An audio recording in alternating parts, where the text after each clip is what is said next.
Okay.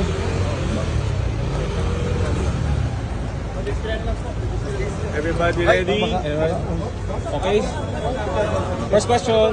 Okay na ba lahat? Okay na lahat? Sir, anong purpose ng pagpunta niyo po rito? To show support to the BP and their support staff. Nakausap niyo na po. Nakausap ko na. Kamusta po sila? Ano pong sabi sa inyo? Ano pong napag-usapan niyo, sir? Ano lang, worried lang siya sa sitwasyon niya. Worried lang siya. Dahil? Hindi siya sigurado. She's not sure of what will happen to her. Kanino po? Si Laika. Okay, so anong thoughts niyo sa mga nangyayari niyo? Para sa akin, it's a very Is this appropriate? Tingin niyo? very unfortunate dahil yung tao na hindi pa man lang nagiging accused, no? Hindi pa napailan ng kaso, kung i-treat mo parang convictado na dadalhin mo sa Women's Correctional. Women's Correctional Facilities a place for convicted criminals. I've been the Director General of Biocor at alam ko kung anong sitwasyon dyan sa loob. Yan ay kulungan yan ng mga serving sentence, convicted felons serving sentence. Bakit mo ikulong doon yung isang babae, isang abogado na pinatawan lang ng citation for contempt? Ngayon, dadalhin mo na doon sa facility for the convicted criminals.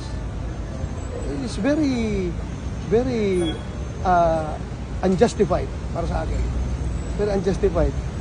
Magpakuntip-kuntip kayo ng tao tapos hindi nyo kayang bantayan dyan sa inyong facility. Pero man kayong facility for contempt persons, di ba? For persons cited in contempt, you should have your own facility dyan sa Kongreso para bantayan ninyo. Bakit nyo dalhin doon?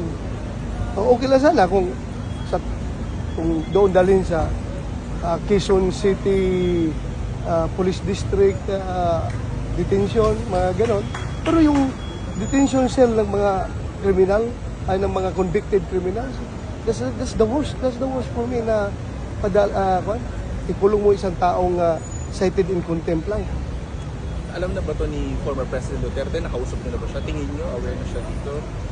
I don't know. Wala pa kami punta kasi kagabi pa ako, galing kong Baguio, natutulog ko sa Baguio noong alas 2. Ginising ako, tinawagan ako na humihingi ng tulong si BP Inday Sara sa sitwasyon nila doon sa house. Kaya bumaba kagad ako, bumiyahe kagad ako dito from Baguio para matingnan lang kung anong sitwasyon nila. As a senator, may magagawa po pa kayo anything to help yung saklono ni BP Sara? Well, pag-aralan natin because we observe, even though we observe interparliamentary courtesy. Hindi tayo pwede makialam sa trabaho nila. Sila rin hindi pwede makialam sa trabaho namin. So, yan ang binabantayan natin. Pero yung nga lang, nakakomento lang ako na hindi po maganda talaga. Bakit ang isang person na cited in contempt lang sa isang hearing dyan sa House of Representatives ay doon na ikukulong kaagad sa Women's Correction Facility, which is a place for persons or for convicted criminals serving sentence. Hindi pa kumbiktado itong tao na ito. Bakit doon mo kagad ipadala? Hindi pa nga akusado. Wala pang kaso na na-file. So saan ba saying that this is unlawful? When you say unlawful, pag-aralan ko pa. I'm not so sure. Pero unreasonable for me.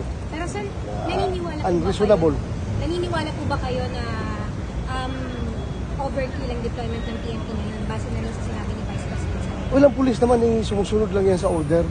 Pag inorderan yan ng mga higher ups nila na pumunta kayo doon to provide security, huwag rin natin masamain yung pulis dahil sumusunod lang yan sa order.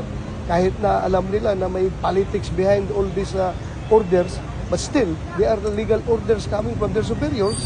So, susunod lang yung mga police diyan. So, huwag natin masamain yung deployment ng mga police. They are just following orders. Andyan man sila to secure everyone, pati tayo. Sen, follow up lang po. Can you share to us some of the details na napag-usapan niyo kung meron man ni Vice President Duterte ngayon?